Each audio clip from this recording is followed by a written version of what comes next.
Hello, it's ChewDog Charts, and today we're going to look at diversification because stuff happens. Now, some investors don't want to make any changes to their stock portfolio. Other investors may want to reallocate, rebalance. Others may want to sell. And for those who want to diversify, here's some ideas for you. So let's take a look.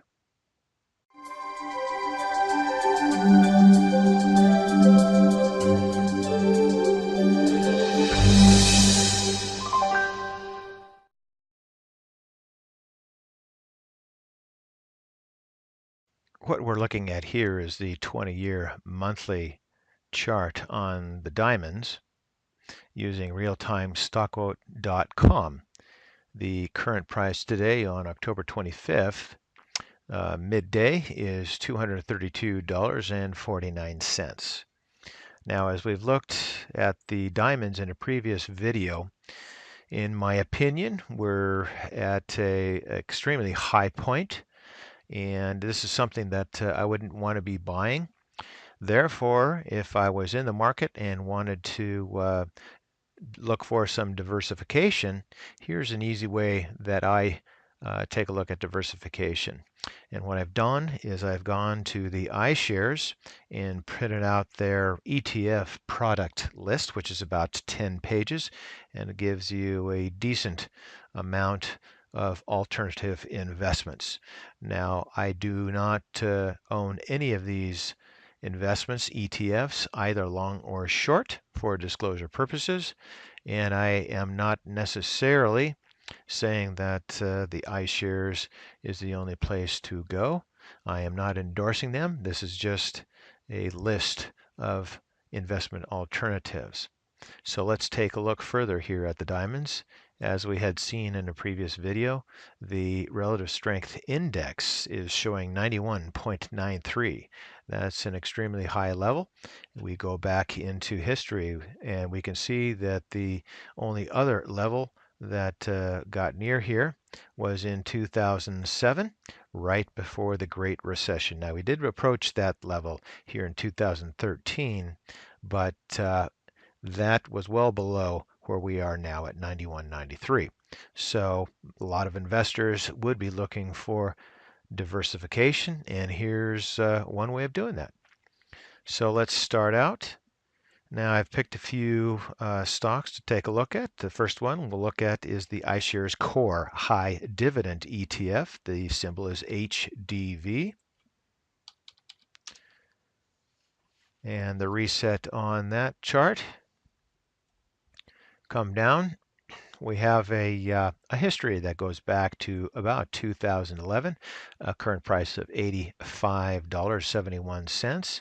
We move down into the relative strength index, the RSI. We are sitting at 66.39, which is a reasonable level, and looks like we've trended in the past several years at mostly above the midline, the 50, with a little bit of a plunge down here in late 2015, but for the most part it stayed in positive levels, which is a good sign. Everything else looks to be reasonable, so that is perhaps a stock that you might want to put on your list in doing your research. Let's now take a look at a global index. Let's look at the iShares Global 100 ETF. Symbol is IOO. The reset on that, and we look at a current price of $89.42. This history goes back to 2001. Shows us the high here in late 2007 before the decline. We've approached that level here, so let's take a look at what the RSI shows. The RSI is indicating that we're at 83.32, which is proving to be near the levels that we were in the period of 2006, late 2006 into late 2007, right before the decline. So this one you might want to shy away from for the time being. Let's go now into some emerging markets. Let's look at the iShares China Large Cap ETF. The symbol is FXI. The reset on that, and we see that this history goes back to 2005, which is reasonable, so we've got a good period of time for comparison purposes. Moving into the RSI, we see that we're at current level 77.41, which is still well below where we were in 2007, but we're starting to approach maybe overbought territories, and we can see that in the stochastic as well. Let's take a look at another one. Let's look at the iShares MSCI South Africa ETF. The symbol is EZA.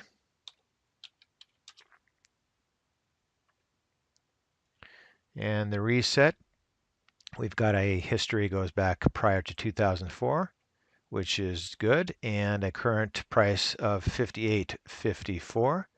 Moving down to the RSI, we've got a very reasonable RSI at 53.31. It looks like we've trended along the midline, the 50 line, with a few periods plunging below in 2008 as expected, and then here in 2016, and a recovery from that period up until the current level. So this is one that you could perhaps take a look at. Looks like there may be a little bit of sell-off coming as indicated by the stochastics, but doesn't look to be significantly overvalued. Here again at 58.54. So let's go ahead and take a look at another one.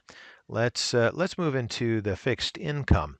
Let's look at the iShares, the 20-plus year Treasury bond ETF, the TLT, which is an investor favorite in some circles.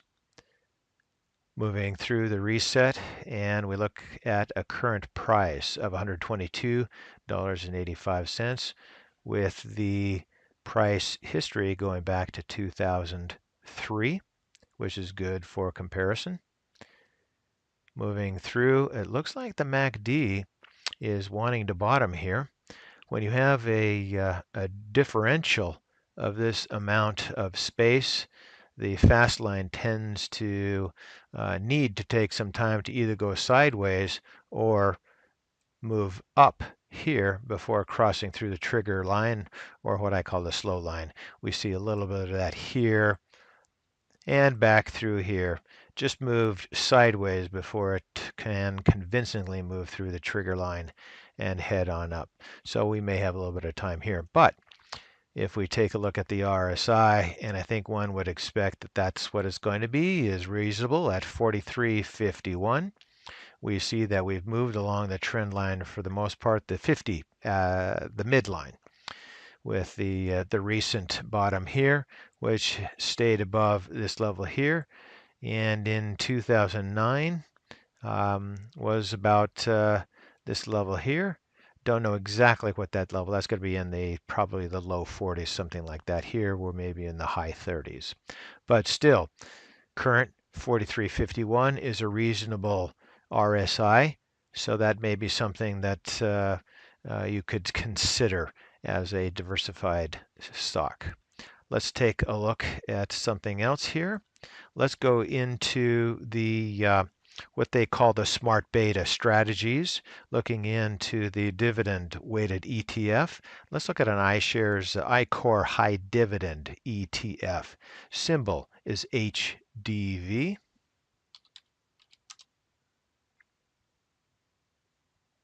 Now I think that's a US-based ETF. I'm not quite sure, so one would have to do a little bit of further research on that.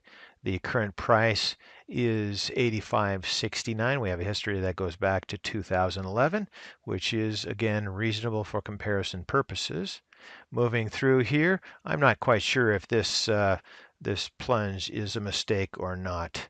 I tend to think that that's an error in the calculations.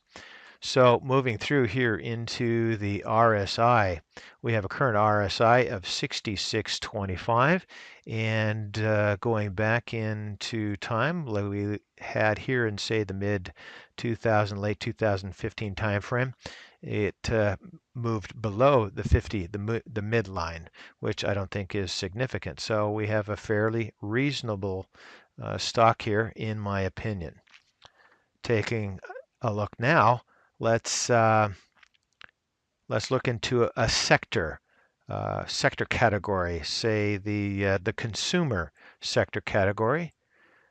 The iShares Global Consumer Staples ETF KXI is the symbol. And on the reset, we show a current price of $101.18 with a history that goes back to 2007.